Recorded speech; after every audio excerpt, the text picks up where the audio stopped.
కానీ కరసేవ అయిన తర్వాత అసలు ఎవరికి వారు కంటే అసలు పరిస్థితి ఏర్పడతాం. ఏదైనా కానీ ఆ రామ జన్మభూమిని మనం కన్నారా చూసాం. అక్కడ ఈరోజు ప్రతిష్టాపన కూడా కన్నారా చూసినాం. మనం అందరికీ అసలుది మళ్ళీ మనం చూడలేము. అందుకే అందరికీ ధన్యవాదాలు చెప్తున్నాను.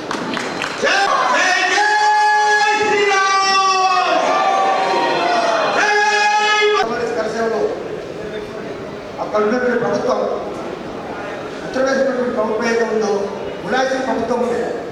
అది టోటల్గా మొత్తం కంప్లీట్గా అది మైనారిటీలకు ముస్లిం మైనారిటీలకు వ్యతిరేకంగా హిందువుల పైన విచక్షరహితంగా కాల్పులు జరిపి మీకు ఇక్కడ అయోధ్యకు వస్తే మీ మీద కాల్పులు జరుపుకోమని చెప్పేసి ఆర్డర్స్ పాస్ చేసి అక్కడ మిలిటరీ తీసుకొచ్చి కూడా పెట్టడం జరిగింది. అటువంటి పరిస్థితుల్లో కూడా ఇక్కడ నుంచి కలసేవకు బయలుదేరింది. అక్కడ చాలా మంది అరెస్ట్ చేసి జైల్లో పెట్టడం జరిగింది.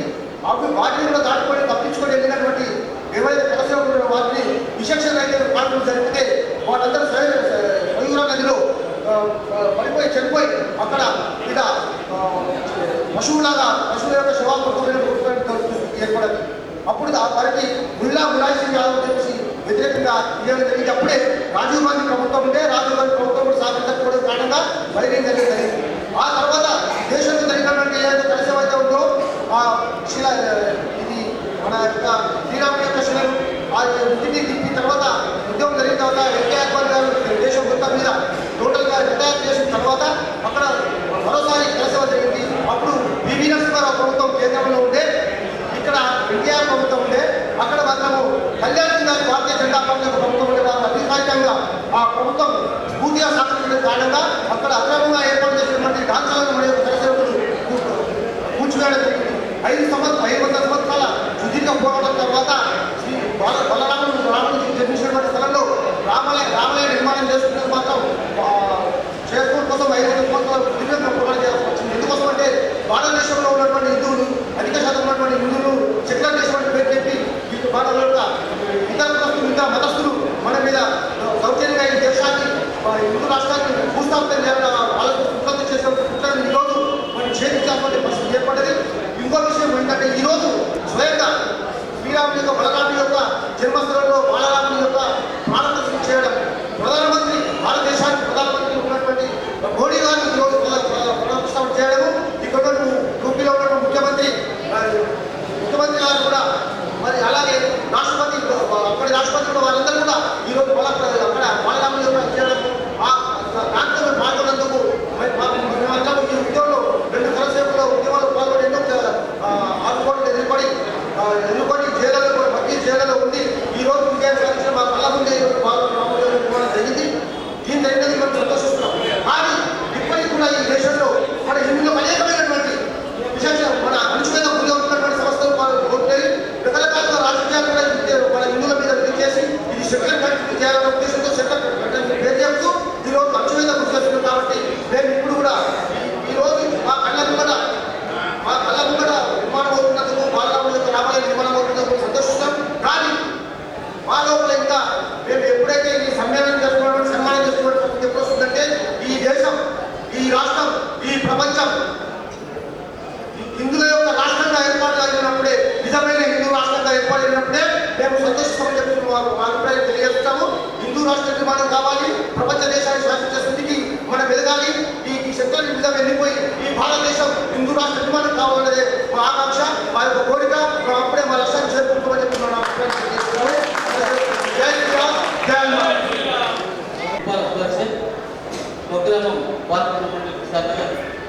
నేను 23 సంవత్సరాలు శిశువుల ఉన్నత పాఠశాలలో ప్రధానంగా పనిచేసి ప్రస్తుతం పుట్టినకొంపు మేనేజ్మెంట్ చేస్తున్నాను.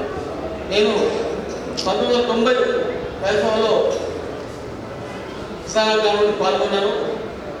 నా నాయకత్వంలో 6 కలిపి గ్రూప్ వెళ్ళేందుకు అప్పుడు వెళ్ళినటువంటి చెప్పారు అనుభవాలు వచ్చారు. గొప్ప అనుభవం అంటే ఇందాక విషయంగా చెప్పినప్పుడు అక్కడ ఉన్న ప్రభుత్వం కులానికి ప్రభుత్వం ఎవరిని కూడా ఈగలు కూడా అయోధ్య నగరానికి చేరనివ్వని ఒక సంకల్పంతో ఆ ప్రభుత్వం పనిచేసింది. కానీ లక్షలాది మంది ఎలా అయినా అయోధ్య చేరుకోవాలని ఒక దృఢ సంకల్పంతో వెళ్ళిన సందర్భం అది. అయితే ఈ సందర్భంలో ఇందులో ఒక వ్యక్తి ఉన్నాడు, అతను నేను మర్చిపోను, కిషోర్ కుమార్ గారు. ఒక్కసారి ఎవరు కిషోర్ కుమార్ గారు? వారు వీళ్ళ కార్యక్రమం ట్రైన్లో వస్తున్నారు. వారి గురించి చెప్పాలి. వారి సేవ అద్భుతము, అద్వితీయం. మేము అయోధ్యలో తెలిసిన వాళ్ళం కాదు. ఇవాళ విశాఖలో రామ మందిరంలో కార్యక్రమం ఉద్యమించారు. ఎందుకంటే అతను కేవలం మిలిటరీ డ్రెస్ పైన ఇప్పటి రైఫల్ పెట్టుకొని జైల్లో ఉన్నాడు. నాగ్పూర్ నుంచి అరెస్టించాలని వారు ఎక్కడ ట్రైన్ అయినా ట్రైన్ దిగువాలా, పోలీసుల మధ్యలో ఉండాలి. పోలీస్ డ్రెస్లో ఉన్నాడు, మిలిటరీ డ్రెస్, రైఫల్ స్వయంగా లైసెన్స్ రైఫల్ ఉంది. అక్కడ వెళ్ళిన తర్వాత వాళ్ళు ఏం చేస్తున్నారో మనం ఏం చేయాలనుకున్నది తెలిసేవారు. విషయం తెలుసు. వారికి ట్రైన్లో అందరికీ ఇక్కడ దాచుకుండి మాకు బట్టలను కూడా కాషాయం దుస్తులను కూడా అడుక్కు పెట్టేసి లెక్కల చిన్నపిల్ల 27 సంవత్సరాలు అవుతారు, 45 సంవత్సరాలు చిన్నపిల్ల మొత్తం మా ఇంటి ఆడుకుంటున్నారు. వాళ్ళు చిన్నపిల్లలు. అందులో మేము క్రికెట్ ఆడాలనుకుంటూ గవర్నమెంట్ ఆడాలనుకుంటూ చెప్పేసి తప్పించుకుంటూ అందరూ వెళ్ళాము. చివరికి గజియాబాద్ అనేటువంటి ఒక స్టేషన్, దాని ముందు స్టేషన్లో కిషోర్ కుమార్ వచ్చి ఈ స్టేషన్లో ట్రైన్ మొత్తం అరెస్ట్ కావాలంటే ఆ స్టేషన్లో ఆగాలని, కాబట్టి ఇక్కడ ఎవరు కూడా మనం ట్రైన్ దిగిపోవాలని అందరూ దిగాడు. జంగల్లో ట్రైన్ చేయి లాగేసి మొత్తం ట్రైన్ మొత్తం దిగిపోయారు. దిగిపోయి మన ఊరు కాదు, పల్లె కాదు, అడవిలో రాత్రి 1 గంట రాత్రి రోడ్లలో పొలంలోకి వెళ్ళి చెరువులోకి వెళ్ళి వెళ్తుంటే చివరికి ఒక చెరుకు తోట వస్తుంది. చెరుకు తోట, ఆ చెరుకు తోటలో వచ్చే ముగ్గురు ఒక అమ్మ తాను ఇద్దరు మన చెరుకు తోట కావాలి. వాళ్ళ నుంచి ఏమైంది ఎవరు పెడతారని చూస్తే రామొక్కలు ఉండి ఏదైతే కరెక్ట్గా పెడుతున్నామని చెప్తే అప్పుడు రాము ఎవరు నచ్చింది, మీకు ఏం పెట్టాలని రాత్రి అని చెప్పి ఆమె ఇద్దరు పోయి చెరుకు కూడా కొట్టుకొచ్చి చీరి కరెక్ట్గా ఇచ్చారు. ఇంత అద్భుతం అనిపిస్తుందంటే మా కొరకు అయోధ్యలో ఉన్నాడు గజవ దగ్గర అంతే వాళ్ళు మమ్మల్ని ఇంత ఆదరిస్తున్నారు అంటూ జరిగింది. పక్కనే శరీరం దాటి గజవ అక్కడ మాకు తెలియదు. ఆ పడవలు వెళ్ళాలి, మాకు చెప్పినట్టు చూశారు. కానీ అక్కడ మత ఘర్షణ జరుగుతుంది. అప్పటికి ఇద్దరు పొడి తీశారు. ఆ ముసల్మాన్ చెప్పారు, మీరు అక్కడ వెళ్ళకూడదు, వెళ్తే చచ్చిపోతారు, చంపేస్తారు, దయచేసి మీరు వెళ్ళకండి. 3 పొద్దులేసి 3 వెళ్ళాలి. వెళ్ళి కాశీ రోడ్లో జనాలు 2 నెలలు జైలు శిక్ష అనుభవించి చివరికి అయోధ్య నగరం చేరుకొని ఆ రామనాథం చేసుకొని తిరిగి ఇంటికి రావడం ఒక డబ్బు లేదు జైలు తిరగడం. తిరిగి ట్రైన్లో వచ్చి మంచిర్యాలలో దిగి మంచిర్యాల నుండి ఆర్మూర్ టికెట్ రావాలి. బస్సులో టికెట్ తెచ్చుకోరు. కాబట్టి సిమెంట్ ల్యాండ్లో బయట కూర్చొని వస్తున్న చలిలో రాగా చేరుకున్న దొంగలు డబ్బులు ఉంటే పట్టు తీసుకోండి. అలా నిజంగా కరదేవుగా వెళ్ళినటువంటి మనందరూ అదృష్టమని 500 సంవత్సరాల పోరాటంలో ఎవరు చూడని ఆ కళను మనం ప్రత్యక్షంగా చూసాము. జీవితం ధన్యమైపోయింది భావిస్తున్నా. దయచేసి ధన్యవాదాలు. మరి కరసేవ చేసినామంటే మస్తు బాగలేదు. రాత్రిలా చెరుతోటలో వండుకుంటా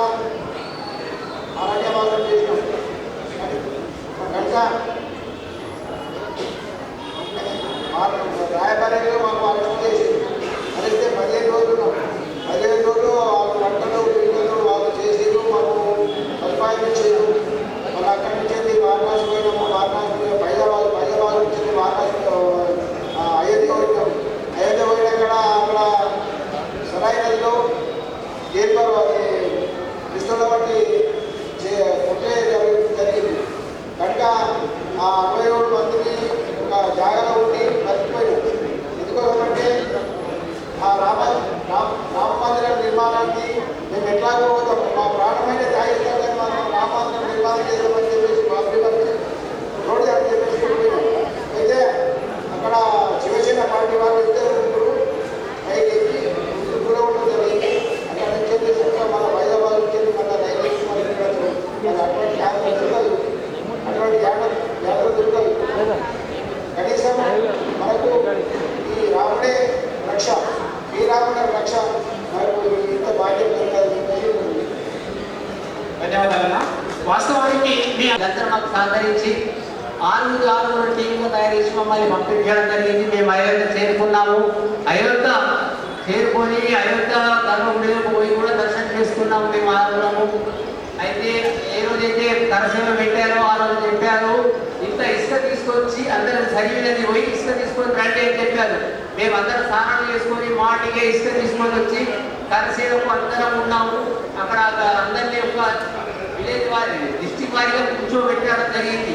మొట్టమొదటిసారిగా కరీంనగర్ జిల్లా నుండి పివి నరసింహారావు ఉన్నటువంటి గ్రామం నుండి వచ్చిన వాళ్ళను ఫస్ట్ లైన్లో కూర్చుండబెట్టింది కరసేవకు.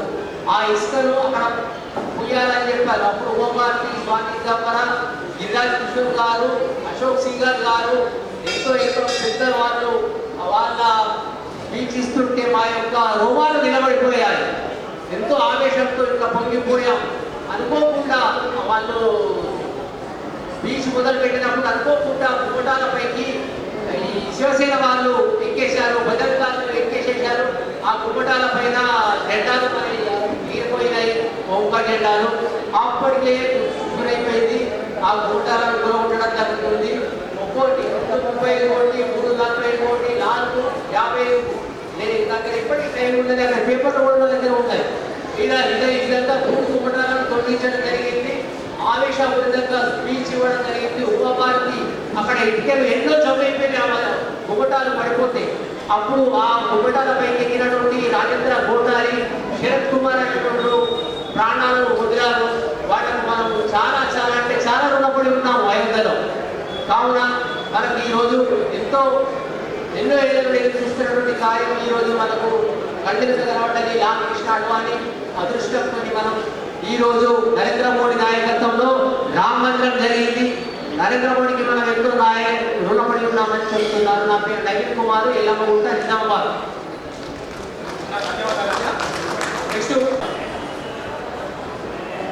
నేను మాట్లాడాలంటే తెలుగులో కూడా మాట్లాడతా, హిందీలో కూడా మాట్లాడతాను. ఎందుకంటే రాష్ట్ర భాష ఏంటి, మన దేశం మన ప్రాంతం భాష తెలుగు. తెలుగు కలిపి మాట్లాడతాం.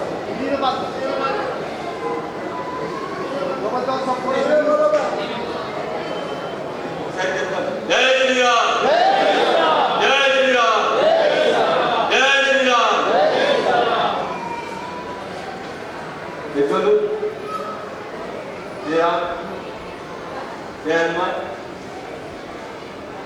आज हम जिस स्थिति में हैं, आज यहाँ पे बैठे हैं, इतना आनंद से है क्योंकि आज मेरे राम जी आए, राम आए हैं, दरबार आए हैं, हमारे लिए कुछ समृद्धि लेके आए हैं। इसलिए हम सब बोलेंगे एक बार जय श्री राम। जहाँ जहाँ राम के कदम गिरे वहाँ वहाँ हमारे मोदी जी अभी जाके आए। अभी हम देख रहे हैं इतना तपस्वी अपने हमारे प्रधानमंत्री मिला, ये हमारे लिए बहुत खुशी की बात है। उस समय जब हम गए थे, उस समय ऐसा समय था मुलायम सिंह गोलियां चला रहा था, पिट्टे कूड़ा ला रहे, एक पिट्टे कूड़ा अयोध्या में काल के चले आणि 40 मुंबईला येते डोळा बेमत मार पाठी को फेकले, लेकिन भगवत कृपा जन समर्थन हमारे को अरेस्ट करे इलाहाबाद में। उसके बाद हमारे जगह प्रतापगढ़ में एक ITC में देखे पुलिस वाले भी इसमें बहुत समर्थन। बड़ी खुशी की बात है, पुलिस हमारे साथ है। वो जमाने में ये नायरा चलता था, तो हमारी बड़ी खुशी की बात है, पुलिस हमारे साथ है। तो पुलिस वाले हमारे समर्थन में आए, हमारे बोले निकल जाओ, दीवार के अंदर 8 बजे निकल गए, हमारे बैठ कर 7-8 निकल गए। तो हमको डर लगा कि हम जाएंगे तो गोली मार के हमारे काम आने के रहेंगे, बच कमो सच को तो आ कालम में मोबाइल में एकदम अपन फोन के ఇక వెళ్ళిన పట్టిలు వేసి పొలాలకి వెళ్తా ఉన్నాం. ఇక మేమనుకున్నాం మేమే దేవుడు మా తప్ప ఎవరు కానీ మేము చూసినాం ప్రతి ఏమంటారు కలిసి ఆ ప్రతి దానిగా ఒక్కొక్క మనిషి చేస్తున్నారు. అవి చీమలు ప్రతి పొలం మీద ఇంకా 7 కేజీ కన్నబడ్డా అడిగేది సంకేస్తుంది. రాగా రాగా ఇక మేమనుకున్నాం మేము మనమే కాదు ఇంకా దేశంలో బాగుంది మనం అప్పుడేమనుకున్నాం మనమే కానీ దేశంలో బాగుంది ఉన్నారు. మై ఖరాబ్ కృష్ణ కరా యో కన్నా రామ్ ఇదే భయ్యా మేము పెట్టి ఇట్లా వెళ్తూనే ఉన్నాం. మా కాలు వరకు పెద్ద పెద్ద మనుషులు ఆడోళ్ళు మగోళ్ళు పిల్లలు మా కాలు పడికి ఆ నీళ్ళు తాగింది. నేను చూసినా అప్పుడు ఎంత దేశం మన దేశం అది అప్పుడు ఆలస్యం ఉంటేనే వాళ్ళకి ప్రేమవుతుంది రాబోతుంది. దాంట్లో పట్టిన ప్రేమే ఉద్యమాన్ని आज के इनके काल सेवा हुई और अपना रामचंद्र भूमि बन गया. धन्यवाद. నేను అర్జున్ రావు అంటే ఇన్కమ్ ట్యాక్స్ ప్రాక్టీస్ చేసిన ముందు కోర్టులో కూడా ప్రాక్టీస్ చేసింది 3 ఇయర్స్. తర్వాత ప్రెజెంట్ నేను ఇన్కమ్ ట్యాక్స్ ప్రాక్టీస్ చేస్తున్నాను. సరస్వతిగా రోడ్ నెంబర్ 1లో ఉంటాను. తర్వాత అప్పుడు అంటే 90లో ఇక్కడ విశ్వ పరిషత్లో కార్యకర్తగా పనిచేసాం. తర్వాత గడసేవకులు అందరూ తయారయ్యారు. ఎప్పుడైతే వెళ్ళాలనుకుంటున్నారో ఆ రోజు కనీసం 5-6 డ్రాప్ అయిపోయింది. అదేదో రాదు రీజన్ బట్టి నాకేమో ఇక్కడ వాళ్ళకు సర్టిఫికెట్స్ ఇవ్వాలనేసి ఇక్కడ గౌరవం నాకు అన్నారు. అయితే నేనేమన్నాను ఎందుకు డ్రాప్ అవుతారు ఎక్కడైనా ఉండొచ్చు కొంత భయపడ్డాడు. భయం ఎందుకు ఇక్కడ ఉన్న అదే అక్కడ ఉన్న అదే భయపడే అవసరం లేదు. ఆ రోజు నేను రెడీ అని 2వ రోజు ఇక్కడ కరసేవకులు అందరూ మన కిషోర్ కుమార్ సార్ మన సాధ్య అతనికి బాగా తెలుసు అతని హెడ్. అయితే ఇటు నుంచి 2వ రోజు మనం హైదరాబాద్ వెళ్ళాం. హైదరాబాద్ వెళ్ళిన తర్వాత ఎక్కడైతే ట్రైన్ దగ్గర ఉన్నామో అప్పుడే ఎన్కే అద్వానీకి బీహార్లో లాలూ ప్రసాద్ యాదవ్ అరెస్ట్ చేశారు. కొందరు అక్కడనే ఆగిపోయారు. లేదు ఇక్కడ అప్పుడు వెళ్ళిపోదామని మేము వెళ్ళిపోయాం. ఎప్పుడైతే ఉత్తరప్రదేశ్లో ఎంటే ఎక్కుతున్నామో అప్పుడు మాకు బాగా ఇబ్బంది ట్రైన్స్. అయితే ఈ పోలీస్ వాళ్ళు ఎవరైతే ఉన్నాయి ఓకే ఇక్కడ మాకు పోలీస్ డిపార్ట్మెంట్ బాగా హెల్ప్ చేసింది. సరే అక్కడ నుంచి వెళ్ళినా అది అవసరం అక్కడ ఇక్కడ వెళ్ళినప్పుడు ఎక్కడైనా కూడా మనకు విశ్వ పరిషత్ చాలా సేవ చేశారు. ఈ రకంగా చేశారు. సరే మేము మధ్య బాగానే ఇబ్బంది అయిపోయింది. కాకపోతే మేము అయోధ్యకు వెళ్ళాలనుకున్నాం. మధ్యలో అంత అరెస్ట్ చేసారు, అక్కడ చేసారు, ఇక్కడ చేసేసారు. తర్వాత ఏమైంది మాకు కూడా అరెస్ట్ చేశారు. కొందరు నేను ఇక్కడ నిజామాబాద్ నుంచి నాగ్పూర్ కరసేవకులతో ఎక్కడ నుంచి మన ఏమో బదాయి జైల్లో ఉన్నాం. ఒక 12 రోజులు ఉన్నాం. ఆ మధ్యలోనే ఇక్కడ ఏదైతే రూమ్ ఉందో అక్కడ ఒక పెద్ద మనిషి అంటే స్వామి ఎక్కి జెండా ఎగిరిద్దాం అనేసి అనుకున్నాడు. అంటుండే రాజేంద్ర ప్రసాద్ యాదవ్ అనేసి ఈ ములాయం సింగ్ యాదవ్ ఉన్నాడు. అతను కూడా యాదవ్. అతను ఈ వద్దు పెద్ద మనిషి అనేసి పైకి ఎక్కి జెండా ఎక్కించారు. అప్పట్లోనే అతనికి ఫైరింగ్ చేశారు. పాపం ఒకళ్ళకి 2 ఉన్నారు.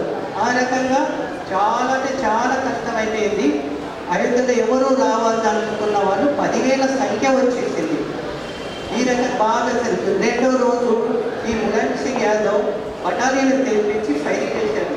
అప్పుడు మాత్రం కొందరిని చనిపోయిన తర్వాత కూడా ఈ సరయూ నది ఉంది అక్కడ పంపించేసింది. ఈ రకంగా ఈ అనుభవాలను చెప్పాలంటే చాలా టైం పడుతుంది. జై శ్రీరామ్, జై శ్రీరామ్. అక్కడ మమ్మల్ని అరెస్ట్ చేసారు. ఒక 15 దినాలు జైల్లోనే ఉన్నాం, కాశీ సెంట్రల్ జైల్లో. అయినా పట్టు విడవకుండా మనం దర్శనం చేసుకున్నాం స్వామివారిని. తర్వాత మళ్ళీ వచ్చినాక కూడా మళ్ళీ అరెస్ట్ చేసారు. అరెస్ట్ చేసిన తర్వాత దర్శనం చేసుకున్న తర్వాత కూడా మళ్ళీ మాకు అంతా పోలీస్ స్టేషన్లో తింపిరు అటు ఇటు చేసి దర్శనం చేసుకున్నాం. అది ఆ కళ ఇవాళ మాకు ఓకే అయింది కాబట్టి కొట్టి దండిపోయినా ఇక ఫస్ట్ గుమ్మటి పడ్డది, మళ్ళీ సెకండ్ పడ్డది, థర్డ్ పడుతుంటేటప్పుడు నేను కొట్టిపోయినా అందరు మాకు కొడుతుంది. మీలో 3వ గుమ్మటి పడుతుంది, మీరు బయటికి రండి అని. నేను జోష్లో ఉన్నా, పలుకొడతావు అయినా ఒక 10 సెకండ్లు లేట్ అయితే నేను ముంగటి ఉండకుంటుండే. నేను ఇట్లా బయట వచ్చిన 10 సెకండ్ల మూడు గుమ్మడి కింద పడ్డది. ఇదప్పుడు నా అనుభవం. రాముని దయాప్రతి వారికి ఎదురుగా ఉన్న జయశ్రీ గుర్తించింది. ఈ కార్యక్రమం కరసేవకుల సమ్మేళన కార్యక్రమాన్ని ఉద్దేశించి ఒక 5 నిమిషాలు మాట్లాడాల్సిందిగా శ్రీరామాలయ చైర్పర్సన్ గారైనటువంటి శ్రీమతి కె సరళా మహేందర్ రెడ్డి గారిని కోరుకుంటున్నాము. ఈరోజు మన రామాలయంలో జరుగుతున్న కార్యక్రమాలు చేస్తున్న భక్తులందరినీ చూస్తుంటే ఇక్కడే అయోధ్యలో జరిగే ప్రాణ ప్రతిష్ఠ కార్యక్రమం జరిగినట్టు అనిపించింది. అలాగే ఇప్పుడు మళ్ళీ బ్రేక్ లేకుండా మీరు ఆర్ఎస్ఎస్ విశ్వ హిందూ పరిషత్ వాళ్ళు కరసేవ కార్యకర్తలందరినీ సన్మానం కార్యక్రమం పెడతామంటే మేము మా వంతు సహకారంతో ఒప్పుకున్నాము. ఇప్పుడు ఈ కార్యక్రమం చూస్తుంటే ఇది మా జన్మ కూడా ధన్యమైనట్టు అనిపిస్తుంది. ఎందుకంటే వారు 40 సంవత్సరాల క్రితము ఎన్నో కష్టాలు వచ్చి ప్రాణత్యాగాలు చేసి ఆ రోజు కరసేవకు వెళ్ళి దిగ్విజయంగా పూర్తి చేసి వచ్చేటప్పుడు ఈరోజు మనం ఈ ప్రతిష్టా కార్యక్రమాన్ని చేసుకోగలుగుతున్నాము. ఇది మన అందరికీ అదృష్టంతో కూడిన భాగ్యం అనిపిస్తున్నాను. నేను కరసేవకులందరికీ పాల్పంచుకున్న వారందరికీ నా శిరస్సు వంచి నమస్కరిస్తున్నాను. అలాగే ఈ హిందుత్వం అనేది అందరు కలిసి ఉంటే ఎలాంటి కార్యక్రమాలైనా దిగ్విజయంగా చేయొచ్చు అనేది ఈ అయోధ్య రామ ప్రతిష్ఠ కార్యక్రమం రుజువు చేస్తుంది. ఇలాగే ఇక ముందు కూడా అన్ని కార్యక్రమాలు జరగాలని నేను మనస్ఫూర్తిగా కోరుకుంటున్నాను. ఈ అవకాశం ఇచ్చిన పెద్దలందరికీ నా యొక్క హృదయపూర్వక ధన్యవాదాలు. నిజంగా ఈరోజు ఈ సమ్మేళన కార్యక్రమానికి చేసిన ఆహుతులందరూ కూడా మనం రామలలా ప్రతిష్టలు చూస్తూ ఉంటే మనకు తెలియనటువంటి ఒక అలౌకికమైనటువంటి ఆనందం ప్రతి హిందువు ఈ దేశంలో పొందాడు. నిజంగా రామలలా విగ్రహ దర్శనం ఆ క్షణాలు చూస్తున్నప్పుడు నిజంగా ఒక అలౌకికమైనటువంటి ఆనందాన్ని పొందుతూ దానికోసం ఈ దేశంలో జరిగినటువంటి పోరాటం సాధించుకున్నటువంటి ఈ క్షణాలు ఆ పోరాటంలో భాగంగా జరిగినటువంటి 2 కరసేవలలో అక్కడికి వెళ్ళి ఆ కరసేవలో భాగస్వామ్యమై తిరిగి వచ్చినటువంటి కరసేవకులందరికీ సన్మానం చేసుకోవడం అనేటటువంటిది చాలా ఆనందదాయకమైనటువంటి విషయం. వాళ్ళందరికీ కూడా వందనాలు తెలియజేస్తూ 496 సంవత్సరాల క్రితం భగవాన్ శ్రీరామచంద్రుని యొక్క మందిరాన్ని బాబర్ సేనాని అయినటువంటి మీర్ బాకి 1728వ సంవత్సరంలో ధ్వంసం చేశాడు. అప్పటి నుంచి ఇప్పటి వరకు శ్రీరాముడు జన్మించిన స్థానంలో మందిరం లేదు. ఎంత దౌర్భాగ్యం అంటే ఈ దేశంలో హిందువులమైనటువంటి మనందరము రాముని యొక్క జన్మభూమిలో రాముడి మందిరం లేకపోవడం, స్వాతంత్రం వచ్చిన తర్వాత కూడా ఎన్ని సంవత్సరాల పాటు ఆ మందిరం కోసం నిరీక్షణ చేయాల్సి రావడం మన దౌర్భాగ్యం. 76 యుద్ధాలు చేసే మొఘలులతో 4 లక్షలకు పైగా హిందువులు ఆ మందిరం కోసం బలిదానమయ్యారు. స్వాతంత్రం వచ్చిన తర్వాత కూడా 1984 నుంచి అంటే సుమారుగా 40 సంవత్సరాల నుండి పోరాటం చేసి వేలాది మంది హిందువులు స్వతంత్ర భారతదేశంలో కూడా మందిరం కోసం బలిదానాలు కావాల్సి వచ్చిందంటే ఒక మందిరం కోసం ఇంత సుదీర్ఘ పోరాటం, ఒక మందిరం కోసం ఒక విశ్వాసం, రాముడి యొక్క జన్మస్థానంలో రాముని మందిరం కావాలని చెప్పి ఇంత పెద్ద పోరాటం చేయడం అనేటటువంటి ప్రపంచ చరిత్రలో మనం ఎక్కడా చూడలేదు. రాముని యొక్క మందిరం అయోధ్య అంటే మన దేశంలో మోక్షానికి 7 ద్వారాలు ఉన్నాయి. అవి 7 నగరాలు. అందులో మొదటి నగరం అయోధ్య. అలాంటి అయోధ్యలో శ్రీరాముడు జన్మించినటువంటి జన్మభూమిలో 496 సంవత్సరాలుగా రాముడు లేడక్కడ. ఈరోజు మనము ఆ స్థానంలో రామలలా విగ్రహాన్ని ప్రాణ ప్రతిష్ఠ చేస్తున్నాం. ఇది మన యొక్క సౌభాగ్యం. ఇన్ని వందల సంవత్సరాల్లో ఎన్నో లక్షల మంది బలిదానమయ్యారు, ఎన్నో తరాలు గడిచిపోయాయి. ఈ రోజు మనం బ్రతికున్నాం. మనం మన కళ్ళారా ఆ యొక్క దృశ్యాన్ని వీక్షించాం. రాముడి యొక్క ప్రాణ ప్రతిష్టని మనం ప్రత్యక్షంగా చూడగలిగాం. కానీ దీనికోసము ఎన్ని జీవితాలు ఇక్కడ ఫోటోలు పెట్టుబడి ఉన్నాయి. వీళ్ళెవరు కూడా ఈ రోజు లేరు. వీళ్ళందరూ కూడా ఆ మందిరం కోసము స్వతంత్రం వచ్చిన తర్వాత పోరాటం ప్రారంభం చేశారు. కోర్టుల ద్వారా వెళ్ళాం. స్వతంత్రం వచ్చిన తర్వాత ఈ దేశంలో సోమనాథ మందిరం, సర్దార్ వల్లభాయ్ పటేల్ సోమనాథ మందిరాన్ని పునర్నిర్మాణం చేశాడు. ఆ రోజు ప్రధానమంత్రి నెహ్రూ గారికి ఇష్టం లేదు. దాని యొక్క ప్రారంభోత్సవానికి రావాలంటే రానని చెప్పాడు.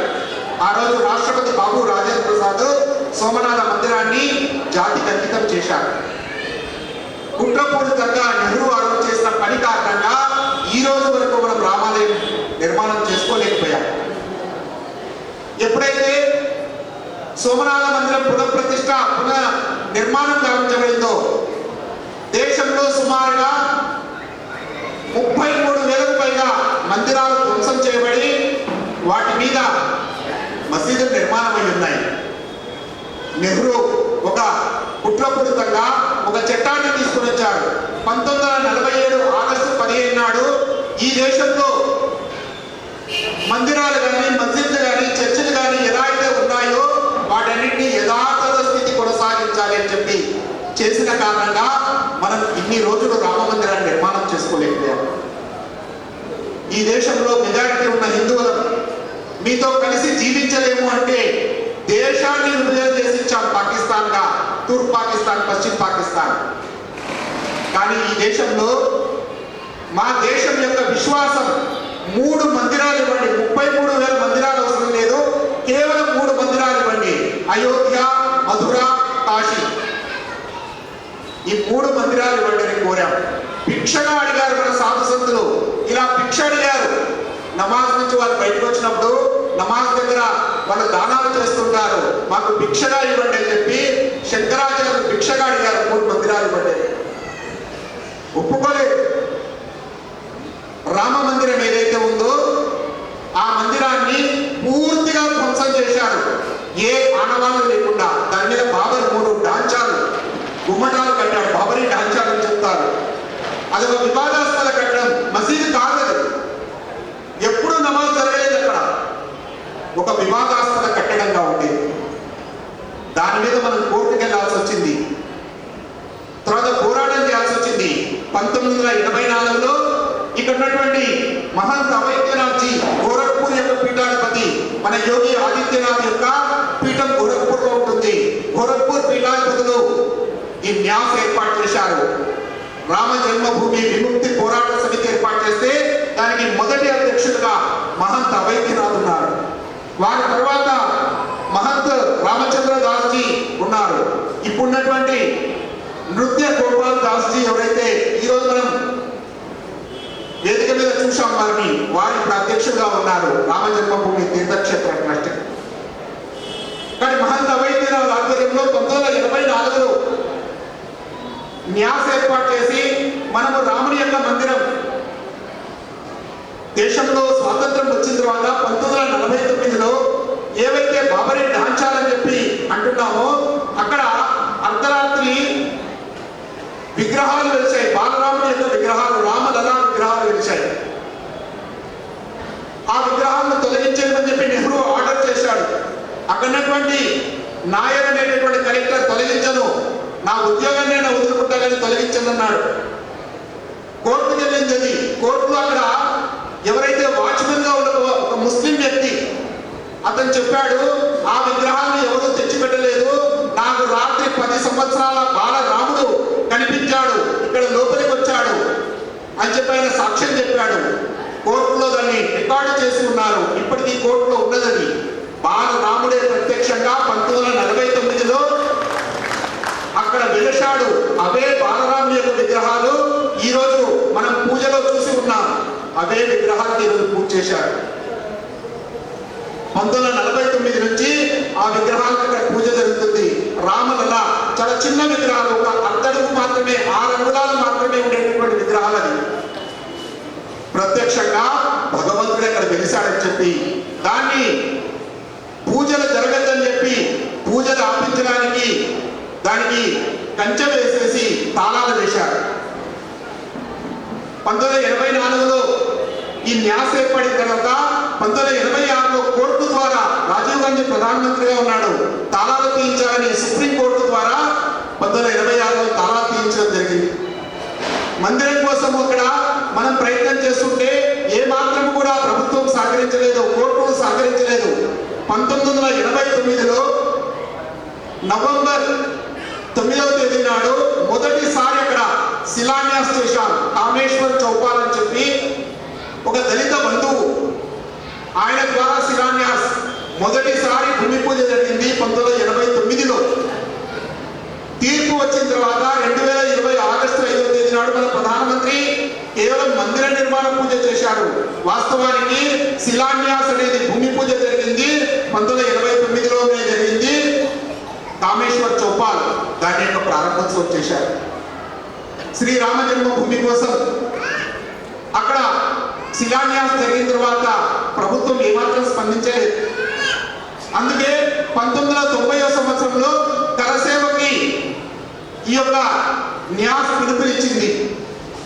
దేశవ్యాప్తంగా కరసేవ జరపాలని చెప్పి నిర్ణయం జరిగింది. ఆ రోజు ముఖ్యమంత్రిగా ములాయం సింగ్ యాదవ్ ముఖ్యమంత్రిగా ఉన్నారు.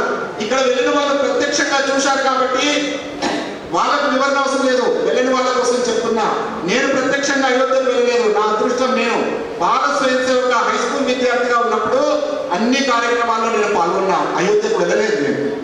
కానీ ఆ రోజు శిలాన్యాస్ జరిగినప్పుడు దేశవ్యాప్తంగా ఈ రోజు ఉన్నటువంటి మొబైల్లో లేకపోతే ప్రసార మాధ్యమాల రోజు లేవు. 2,75,000 గ్రామాల నుంచి ఇటుకలను పంపించాం మనం. ఈరోజు ఆ ఇటుకల్ని రామ జన్మభూమి మందిర నిర్మాణంలో వాటిని ఉపయోగించారు. భూమి లోపల వాటిని శిలాన్యాస్ జరిగించడం ఉపయోగించారు. దేశవ్యాప్తంగా 2,75,000 గ్రామాల నుంచి ఉన్నాయి.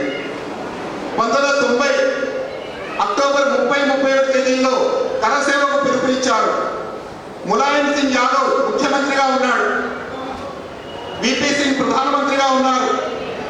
ములాయం సింగ్ యాదవ్ చెప్పాడు, బాబరీ ఢాంచాల మీద ఒక్క పిట్టను కూడా వాడలేను అని చెప్పాడు. కట్టుదిట్టమైన భద్రత, ఎక్కడ కూడా ఉత్తరప్రదేశ్లో ప్రవేశించడానికి మార్గం లేదు. దేశవ్యాప్తంగా 10 లక్షల మంది కరసేవకులు తయారయ్యారు అక్కడికి వెళ్ళడానికి అవకాశం లేదు. ఎక్కడికెక్కడ రైళ్లు బస్సులు ఆపించేశారు. కరసేవకులను పట్టుకొని అరెస్టు చేయడం ప్రారంభించారు. జైళ్లు సరిపోలేదు. పాఠశాలలకు సెలవులు ఇచ్చారు, కళాశాలలకు సెలవులు ఇచ్చారు. పాఠశాలల్లో కాలేజీల్లో వీళ్ళందరినీ స్పందించారు. అయినా సరిపోవడం లేదు. ఎన్ని లక్షల మంది ఎక్కడికక్కడ రైళ్లు బస్సులు ఆపితే ఇంతకుముందు కరసేవకులు చెప్పారు కదా, పొలాల వెంట అడవుల వెంట చిమ్మ చీకటిలో నడుచుకుంటూ 100 కిలోమీటర్లు నడుచుకుంటూ చేరుకున్నారు. 29వ తేదీ వచ్చేసింది, అందరూ చేరుకుంటున్నారు. కానీ అక్కడికి వెళ్ళడానికి అవకాశం లేదు. ఎటు చూసినా కూడా సైన్యము, పోలీసు పహారా. 30వ తేదీ మనం అనుకున్న సమయం వచ్చింది, వెళ్ళడానికి అవకాశం లేదు. కరసేవ నిర్ణయం చేశాం, కరసేవ జరగాల్సిందే, జరిపి తీరుతామని చెప్పి సాధు సంతులు ప్రతిజ్ఞ చేశారు. అయితే 30వ తేదీ ఉదయం 10 గంటలకి ఒక అద్భుతం జరిగింది. అక్కడ ఏమి జరిగిందో తెలియదు. ఒక లారీ, ఒక ట్రక్ వేగంగా ఆ ట్రక్ నడుపుకుంటూ అందులో ఒక సన్యాసి ఆ బారికేడ్లను కొట్టుకుంటూ గుద్దుకుంటూ లోపలికి వెళ్ళిపోయాడు. చాలా మంది కరసేవకులు వెంటనే చూస్తూ ఉన్నారు. వాళ్ళందరికీ పరిగెత్తడం ప్రారంభించారు. ఆ లారీ దగ్గరికి పోతే ఆ లారీలో ఎవరైతే లారీ డ్రైవ్ చేశాడో ఆ వ్యక్తి కనిపించలేదు. సాక్షాత్తు హనుమంతుడే వచ్చి వీళ్ళకు మార్గం చూపించాడా అనిపించింది. ఆ రోజు చాలా పేర్లు ఆశ్చర్యం. ఆ లారీ వెళ్ళి లోపలికి వెళ్ళి బ్యారికేడ్లను ధ్వంసం చేసుకుంటూ ఈ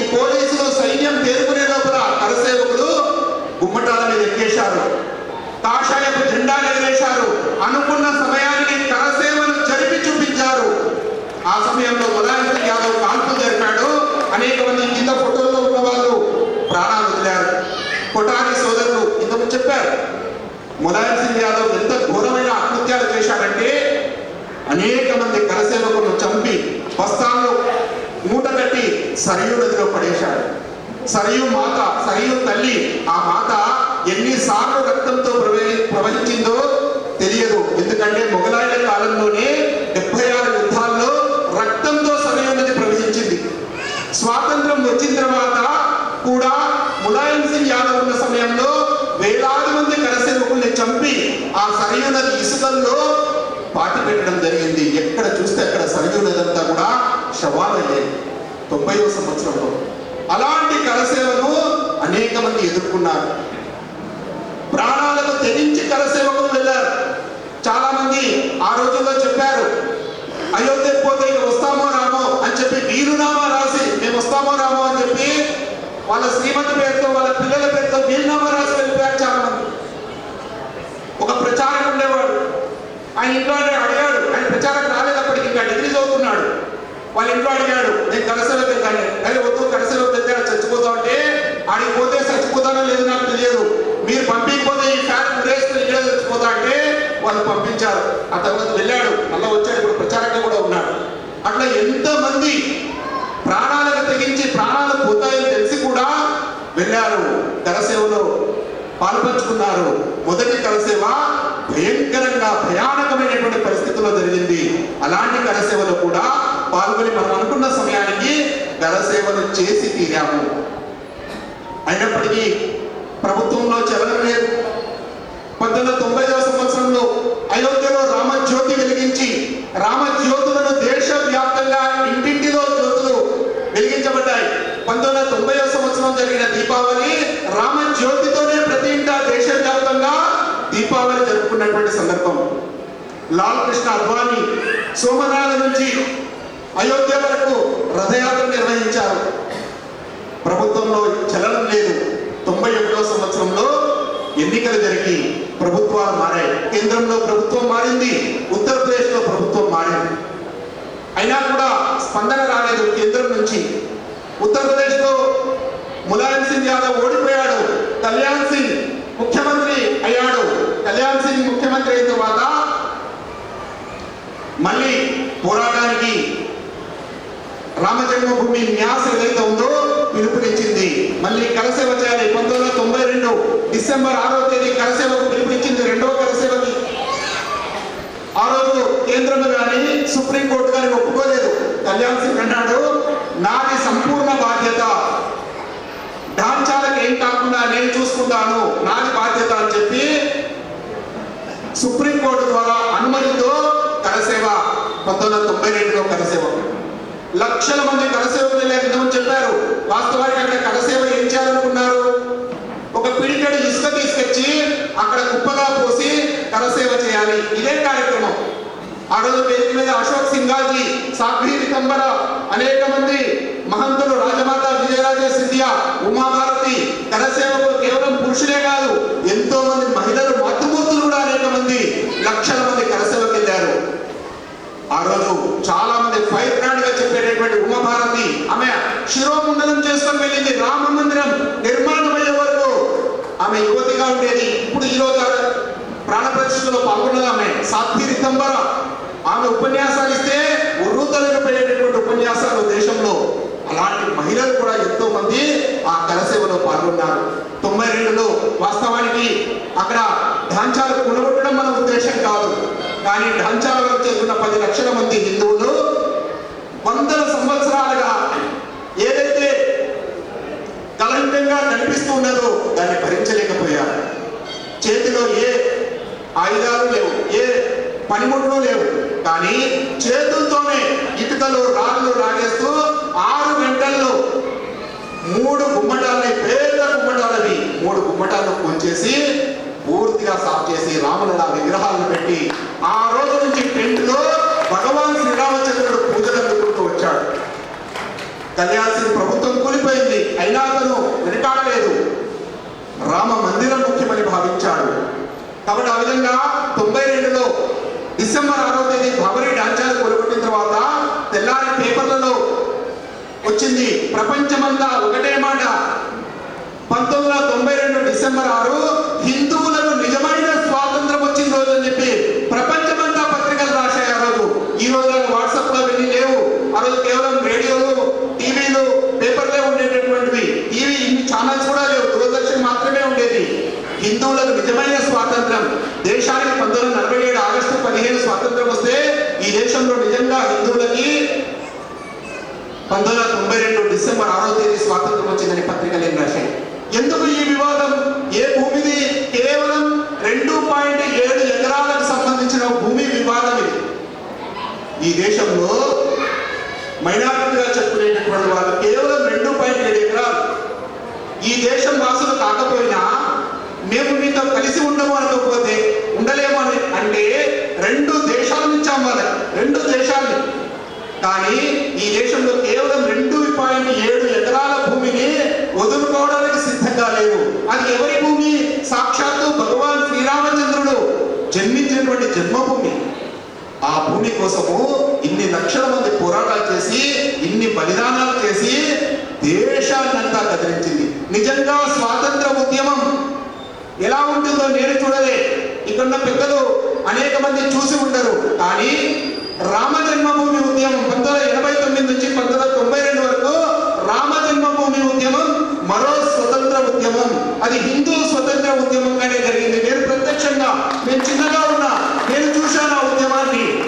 ఆ రోజు ప్రచార సాధనాలు ఏమీ లేకపోయినా దేశమంతా కూడా రాముడు అంటే అదొక ఆరాధన. రాముడు అంటే దేశమంతా కదిలేది. నరాల్లో ప్రతి హిందువులో ఒక భక్తి చైతన్యం వెల్లివిరిసేటటువంటిది. అలాంటి ఒక మరో స్వాతంత్ర ఉద్యమం జరిగింది ఈ దేశం కోసం. ఈ దేశంలో రాముడి యొక్క జన్మభూమి కోసం కేవలం 2.7 ఎకరాలు ఉన్నటువంటి భూమి కోసము ఈ దేశంలో పోరాటం జరిగి లక్షలాది మంది బలిదానమై ఈరోజు మనం భగవాన్ శ్రీరామచంద్రుని యొక్క మందిరాన్ని నిర్మాణం చేసుకుంటున్నాం. అది కూడా కోర్టు ద్వారా అక్కడ క్రమంగాలు జరిపి మనము రాముడి యొక్క జన్మభూమి అని చెప్పి నిరూపణ చేసుకొని ఈరోజు మనము కేవలం ఏదో ఒక మసీదు కూడగొట్టలేదు. అసలు మసీదు కానే కాదు, బాబరీ ఢాంచాలు వివాదాస్పద కట్టడం. ఈరోజు చాలా మంది మనల్ని విమర్శిస్తున్నారు, మసీదు కూడగొట్టి మందిరాలు కట్టుకోవడం గొప్ప విషయమా అని చెప్పి. మసీదు కూడగొట్టలేదు మనం. ఒకవేళ మసీదులే కూడగొట్టాలంటే అయోధ్య వరకు పోవాల్సిన అవసరం లేదు, దేశంలో ఎన్నో ఉన్నాయి. మనం కూడగొట్టే సంస్కృతి మనది కానే కాదు. మన రాముడి యొక్క విశ్వాసాన్ని మనం అక్కడ రాముని యొక్క జన్మభూమిలో రాముని ఉంచాలనుకున్నాం. దానికోసం బాబరీ ఢాంచాను తొలగించాం, మసీదు తొలగించలేదు, గుర్తుపెట్టుకోండి. బాబరీ ఢాంచాను తొలగించాం. 92 వరకు దాన్ని ఎవరు మసీదు లేదు, ఒక వివాదాస్పద కట్టడం బాబరీ ఢాంచాలు. 92లో ఎప్పుడైతే ఢాంచాలు కూలాయో పివి నరసింహరావు మసీదు కూలిపోయి ప్రకటించాడు. ఆ రోజు నుంచే మసీదు అంటున్నారు. అంతకుముందు ఎవరు మసీదు అంటే బాబరీ మసీదు కాదు, బాబరీ ఢాంచా, బాబరీ గుమ్మటాలు, వివాదాస్పద కట్టడం. వాటిని తొలగించుకొని కోర్టు ద్వారా అక్కడ పరిశోధన చేసి ఇక్కడ రాముని యొక్క జన్మభూమి, రాముని మందిరం ఉండేదని చెప్పి కోర్టు తీర్పు ద్వారా ఈరోజు మనం ఆ స్థలాన్ని తీసుకున్నాం. కేవలం ఆ 2.77 ఎకరాల కోసము లక్షలాది మంది బలిదానమై న్యాయబద్ధంగా ఈరోజు మన స్థలాన్ని మనం తీసుకొని రాముని యొక్క జన్మభూమిలో, జన్మస్థానంలో ఈరోజు రాములలా విగ్రహాలను ప్రతిష్ఠ చేశాం. భగవాన్ శ్రీరామచంద్రుడు 1949లో రాములలా రూపంలో వెలిశాడు కాబట్టి ఈరోజు రామ మందిరంలో బాలరాముని విగ్రహాన్ని మనం ప్రతిష్ఠించుకున్నాం. మామూలుగా రాముడు అంటే సీతా, రామ, లక్ష్మణ, హనుమత్ సమేతంగా ఉంటారు. కానీ అక్కడ బాలరాముడిని ఎందుకు ప్రతిష్ఠించామంటే 1949లో ప్రత్యక్షంగా భగవంతుడు అక్కడ వెలశాడు, అందుకే బాలరాముడు. మొదటి అంతస్తులో రామ దర్బార్ ఉంటుంది, సీతారామ లక్ష్మణ సమేత భరత శత్రుఘ్నులతో కలిపినటువంటి రామ దర్బార్ మొదటి అంతస్తులో ఉంటుంది. ఇంకా మొత్తం రామ మందిరం అంతా ఈ సంవత్సరం చివరి డిసెంబర్ వరకు పూర్తవుతుంది. భవ్యమైన మందిరాన్ని మనం చూసుకోగలుగుతాం. అలాంటి మందిరం కోసము ఈ దేశంలో మనం హిందువులం ప్రభుత్వం మీద ఆధారపడకుండా ఈరోజు ప్రభుత్వాధినేతగా మోడీ వచ్చి ప్రారంభోత్సవం చేశారు. ప్రభుత్వ డబ్బు కాదు, ఈ దేశంలో కోట్లాది మంది హిందువులు 10 రూపాయల నుంచి మొదలుకొని ₹1 కోటి వరకు నిధి జమ చేశారు. 2 సంవత్సరాల క్రితం ప్రతి ఇంటికి వెళ్ళి నిధి సేకరణ చేశాం. 3,300 కోట్ల రూపాయలు జమ చేశాం. ఆ నిధితో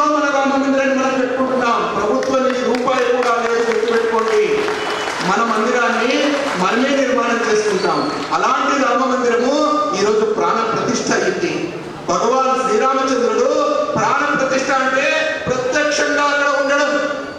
శ్రీరామచంద్రుడి రేపటి నుంచి ప్రతి హిందువు దర్శించుకోవచ్చు. అక్కడ ప్రత్యేక దర్శనాలు కానీ ప్రత్యేకమైనటువంటి ఏమీ ఉండదు. అక్కడ దర్శనానికి టికెట్లు కానీ ఏమీ ఉండవు. ఉచితంగా దర్శనం, ఉచితంగా ప్రసాదం. అది పూర్తిగా మనది, మన చేతితో, మన డబ్బులతో ఇటుకను ప్రోవేసుకొని మనమంతా నిర్మాణం చేస్తున్నటువంటి ఒక భవ్యమైన మందిరం. రామో విగ్రహవాన్ ధర్మ. రాముడంటే ధర్మానికి ప్రతీక. రాముడి మందిరం నిర్మాణం పూర్తయింది. తర్వాత ఏంటి, ప్రధానమంత్రి కూడా ఇదే ప్రశ్న వేశారు. రామ మందిర నిర్మాణం అనేటటువంటిది ఒక స్వాభిమాన సంకేతం. హిందూ సమాజాన్ని సంఘటితం చేసి, హిందూ సమాజం సంఘటితంగా ఉంటే ఒక భవ్యమైన మందిరాన్ని నిర్మాణం చేసుకోవచ్చని నిరూపితమైనటువంటిది. కానీ హిందూ సమాజం సంఘటితంగా ఉండాలి. హిందూ సమాజం సంఘటితం కావడం అంటే ప్రపంచమంతా శాంతివతం కావడం. ప్రపంచమంతా శాంతియుతంగా ఉండాలంటే హిందువు సంఘటితంగా ఉండాలి. ఎందుకంటే హిందూ ధర్మంలో మాత్రమే చెప్పారు, సర్వే భవంతు సుఖినః, సర్వే సంతు నిరామయ, సర్వే భద్రాణి పశ్యంతు, మా కశ్చిత్ దుఃఖ భాగ్ భవేత్. అందరూ సుఖంగా జీవించాలి, ఎవరికి ఎటువంటి కష్టం కలగకూడదు, ఎవరికి దుఃఖము కలగకూడదు అని కోరుకున్నటువంటి ఏకైక ధర్మం ప్రపంచంలో హిందూ ధర్మము. హిందూ ధర్మం కాపాడితేనే ప్రపంచమంతా కాపాడుతుంది. ఇది మనం చెప్పడం లేదు, ప్రపంచం చెప్తుంది. అమెరికా నుంచి వచ్చిన డేవిడ్ ఫ్రాలే అనేటటువంటి ఒక క్రైస్తవ ఫాదరి, ఆయన చెప్పాడు, ఓ హిందూ మేలుకో, నీ కర్తవ్యాన్ని తెలుసుకో. హిందుత్వం అంతరించిపోతే కేవలం హిందుత్వం మాత్రమే కాదు, ప్రపంచమే అంతరించిపోతుందని చెప్పాడు. హిందూ సంఘటన అంటే ప్రపంచానికి సుఖాన్ని, శాంతిని అందించేది. కాబట్టి హిందూ సమాజం సంఘటన కావాలి. ఈరోజు మన ప్రధానమంత్రి కారణంగా, ఈరోజు దేశంలో హిందూ సంఘటన కారణంగా ప్రపంచంలో మన దేశానికి ఒక విశేషమైన గుర్తింపు వచ్చింది. కానీ అలాంటి నేత, ఒక శక్తివంతమైన నేత ఉంటే దేశం ఎలా ఉంటుందో ఈరోజు మనం ప్రత్యక్షంగా చూస్తూ ఉన్నాం. కాబట్టి దేశము పురోగతించాలంటే దేశం కోసము మనమందరం కూడా ఆలోచించాలి. శ్రీరామచంద్రుడు, శ్రీరామరాజ్యం అంటే రామరాజ్యం, ధర్మరాజ్యం. అది అలాంటి రాజ్యం కావాలి మనకి. ధర్మం ప్రతిష్ఠించబడాలి, అందరూ సుఖశాంతులతో ఉండాలి అని కోరుకునేటటువంటి శ్రేష్టమైన ధర్మాన్ని మనం ఉన్నాం. కాబట్టి దానికోసం ఎన్నో జీవితాలు త్యాగమయమైతే ఈరోజు రామలల యొక్క మందిరం అక్కడ మనం దర్శించుకోబోతున్నాం. కాబట్టి అనేక మంది వచ్చారు. కానీ ఆ రామ మందిరం కనుక అందరిలో కూడా రాముడు ఆదర్శం. మనందరిలో కూడా రాముడు రావాలి. రాముడు ప్రాణ ప్రతిష్ఠ అయ్యాడు. ప్రతి తల్లి తన పిల్లవాడిని ఒక రాముడిగా, తన అమ్మాయిని ఒక సీతగా, సర్వ లక్షణాలు కలిగినటువంటి వ్యక్తులుగా తీర్చిదిద్దాలి. రాముడే ఆదర్శం, రాముడి జీవితమే ఆదర్శం. అలా తయారైనప్పుడే ఈ దేశం సుఖశాంతులతో సౌభాగ్యంగా ప్రపంచంలో వర్ధిల్లుతుంది. అలాంటి రాముని యొక్క జన్మభూమిలో రామలలా స్థాపన చేయడం అనేటటువంటిది మన జన్మలో ఈ రోజు మనం ప్రత్యక్షంగా ఎంతో అదృష్టవంతులు. మన కరుణారా మనం చూడగలిగాం. కరసేవలో పాల్గొన్నటువంటి అనేక మంది వాళ్ళ జీవితాలు కూడా ధన్యం. అలాంటి ధన్యమైన జీవితాలు మనందరి యొక్క జీవితాలు ధన్యం చేసుకోవాలి.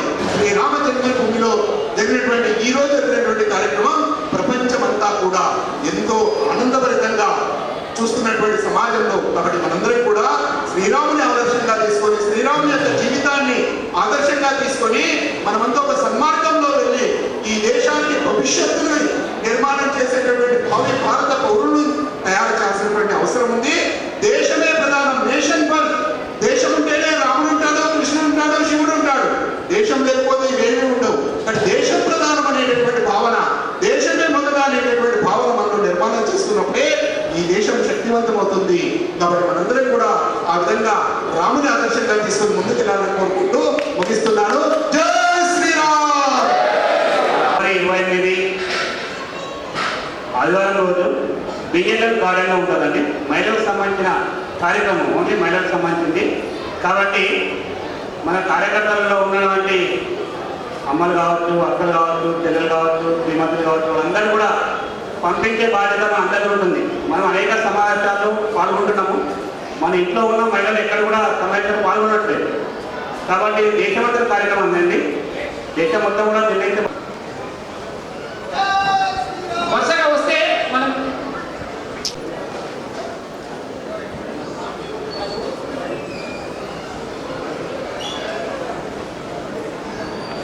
శ్యామ్ సుందర్ పాండే గారు.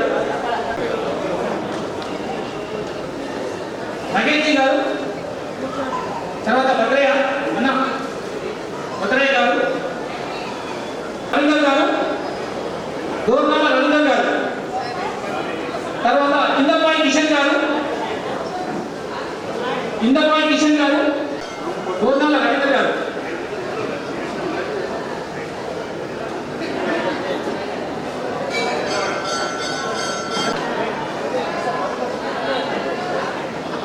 ఇందపాయి కిషన్ గారికి సన్మానం జరుగుతుంది. తర్వాత కమడం శ్యామ్ గారు, కమడం శ్యామ్ గారు, కిషన్ జీ, పులి కిషన్ జీ ఆదరి. తర్వాత నవీన్ గారు, ఎల్లముంట నవీన్ గారు. రేపు గ్రూప్ ఫోటో ఖచ్చితంగా పేపర్లో వస్తుంది కాబట్టి మీరందరూ గ్రూప్ ఫోటో కావాలి. పిల్లి కిషన్ గారు వచ్చారా, నవీన్ జీ. తర్వాత బాస విజయ్ కుమార్ గారు,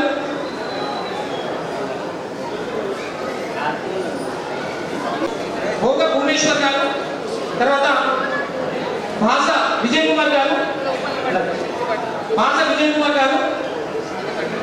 తర్వాత జిలేబీ నరసింహ మంద నరసింహ గారు, క్షమించాలి.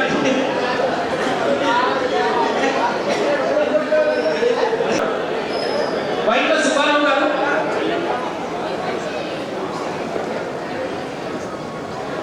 మహేందర్ వర్మ గారు. వచ్చారా? వైట సుబ్బారావు గారు, మహేందర్ వర్మ గారు,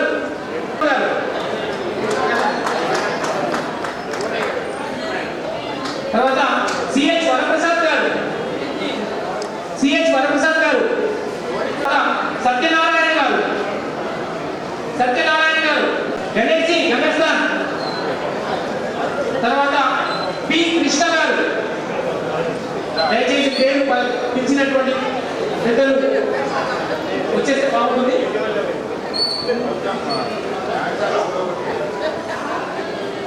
మీ గణేష్ పి కృష్ణ గారు,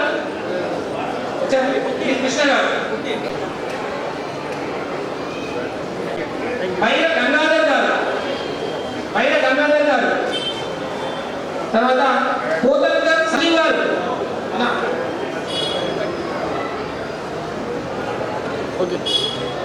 కే సుదర్జీ గారు, కలమద్దు సుదర్జీ గారు, క్షమించారు, కళా మధుసూదన్ రావుజీ. ఇది స్ప్రింట్ చేసిన సార్. కళా తర్వాత లక్ష్మీరెడ్డి గారు, గంగస్థాన్ సత్యనారాయణ గారు, అదేవిధంగా లక్ష్మారెడ్డి గారు.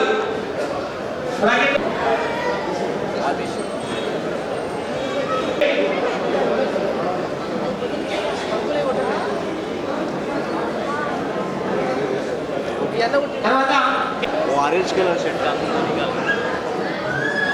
తర్వాత కే గోపాల్ గారు, मैं अंकित का उनका ही बेटा हूँ उनके बाजू తర్వాత వేణుగోపాల్ రావు గారు, తర్వాత గొల్ల భూమన గారు,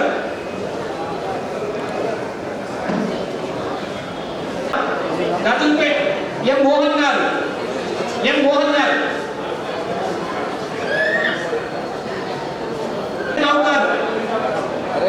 తర్వాత శ్రీధర్ గారు, గజంపేట్ శ్రీధర్ గారు. చేశారు కదా వెంకటేష్ రావుజీ, ఎన్ కిషోర్ గారు,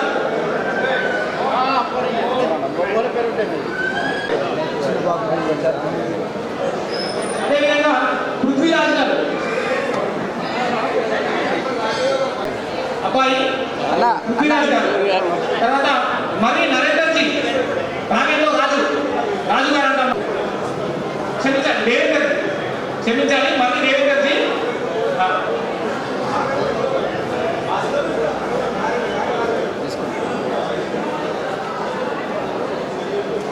రమణ గారు, తర్వాత ప్రభాకర్ గారు, ఆనంద్ బాబు, తర్వాత నారోజీ నరేంద్ర గారు, శంభూ ప్రసాద్ గారు,